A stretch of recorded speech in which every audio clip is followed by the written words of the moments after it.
Mars! For today's video ay tuturo ko naman sa inyo ang isang recipe na pwede nating pang negosyo at isang version din ito sa paggawa ng kakanin. Bali, ginawa ko ubi flavor ang yung usually natin ginagawa maha. So, pwede pala ito mga Mars, no? At napakasarap din po ng pinalabasan. Bibigyan ko rin kayo ng idea dito mga Mars kung ilan yung magagawa natin sa recipe na ito. Bali, titignan natin kung magkano ang ating possible na kikitain. So, umpisahan na natin mga Mars. Madali lang naman itong gawin. Una, syempre, pagsasama-samahin lang natin yung mga sangkap. Meron tayo dito isang latang cream corn. Pwede rin kayong gumamit ng whole corn. Pero kasi, mas maganda kapag cream yung gagamitin natin. Kasi, mas malalasahan talaga natin yung mais. Then, isusunod natin dito yung isang latang condensed milk na ubi flavor.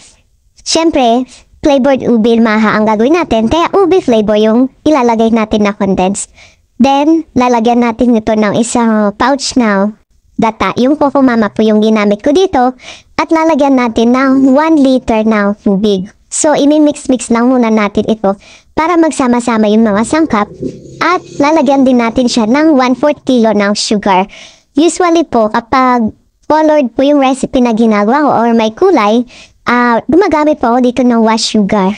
Pero pag classic po yung ginagawa ko na maha, puting asukal po yung ginagamit ko. Pero nakadepende na po yun sa inyo kung ano yung gagamitin nyo. So, i-mix lang natin ito ng mabuti hanggang sa matunaw. Tapos meron ako dito 300 grams na cornstarch. Lalagyan ko lang ito ng 500 ml na tubig. Bali yan po yung mixture na kailangan natin. Tutunawin lang po muna natin ito. So, habang tinutunaw natin itong cornstarch, dapat nakaon na rin yung kalan natin na niluluto dito sa ating mixture. Bali, papakuluin muna po natin itong mixture na to para po mas maganda siya at mas madali siyang lutuin. Pero yung iba kasi, pinagsasama niya na yung cornstarch mixture dito sa lahat na sangkap. Tapos nag-add din ako dito ng half teaspoon ng salt, pampabalance po ng lasa. Ganyan lang po. At naglagay din pala ako dito ng 1 tablespoon ng margarine. Pwede naman pong butter yung gamitin nyo kung wala kayong margarine. Ako kasi, margarine lang po yung nandirito. So, ayan.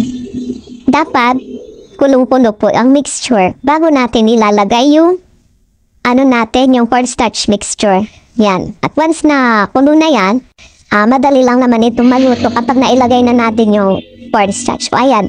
Kumukulo na yung tubig, so it means kailangan na nating ilagay yung ating cornstarch mixture. Dapat hanong-halo po ito. At sa point po na to dapat, hihinaan nyo na rin yung apoy nyo mga Mars kasi mabilis po itong lumapot. May tendency po na magbuo-buo yung mixture kapag malakas po yung apoy.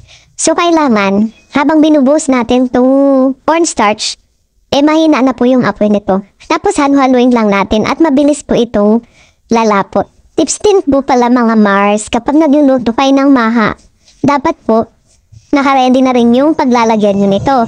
Kasi kapag lumapot na to at naluto na, madali na po itong tumigas. Madali na siyang mag-set, kaya kailangan nakaready na yung pagsasalinan natin dito. Basta sa pagluluto naman nito is, kailangan ng halo talaga ng halo para siya maluto. Tsaka dapat po, lutong-luto yung maha natin para hindi rin siya madaling mapanis. Meron po tayong palatandaan kapag okay na yung maha. Or ibig sabihin is luto na talaga siya. Ano po yan makikita natin na, ayan, tignan nyo po yung niluluto natin. Bale yan, nagaano siya yung parang kumukulo-kulo. Yan po yung indication na maluluto na yung ating maha. Pagkatapos dito mga Mars, ilang segundo lang po okay na ang ating maha. Pwede na nating i-off yung ating kalan. Shortcut na nga mga Mars, hindi ko na naipakita sa inyo. Bali ito po yung naging outcome ng ating maha sa 300 grams na cornstarch. Nakagawa tayo dito ng bali 8 styro at saka 2 microwavable tub na 500 ml. Pero tinimbang ko rin po ito mga Mars. At ang sukat po ng naka-styro is 250 grams. Yung naka-microwavable tub naman po is 350 grams. Siguro kung gagawin natin ito lahat sa naka-styro, makakagawa tayo ng 11 pieces na styro. Ganun po. At ito may sobra nga tayo. Ito yung ating sweet taste. At nakita nyo naman na init-init pa nga ito, is tinikman ko na. Madali talagang mag-set yung maha. Basta sakto-sakto yung, or nakuha nyo yung dami ng cornstarch sa isang mixture, hindi po kayo papalpak mga Mars. Sa pagpipresyo naman ito mga Mars, nakadepende na po yun sa inyo. Siyempre, unang-una, magkakaiba tayo ng lugar at presyo ng mga binibiling sangkap. Basta ang importante po is mag-costing muna kayo para alam niyo po kung magkano nyo ito ibebenta. Pwede rin po itong ilagay sa bilao. So, paano mga Mars, sana ay nakapagbigay na naman ako ng idea or tips na pwede nyo pong pagkakitaan at pwede rin po itong magamit. Halimbawa, may okasyon kayo, pwede po itong panghanda. At yak po ako na magugustuhan nyo ito mga Mars. So, paano ang dito na lang ng ating video. Thank you for watching. God bless and bye-bye. Until my next vlog mga Mars.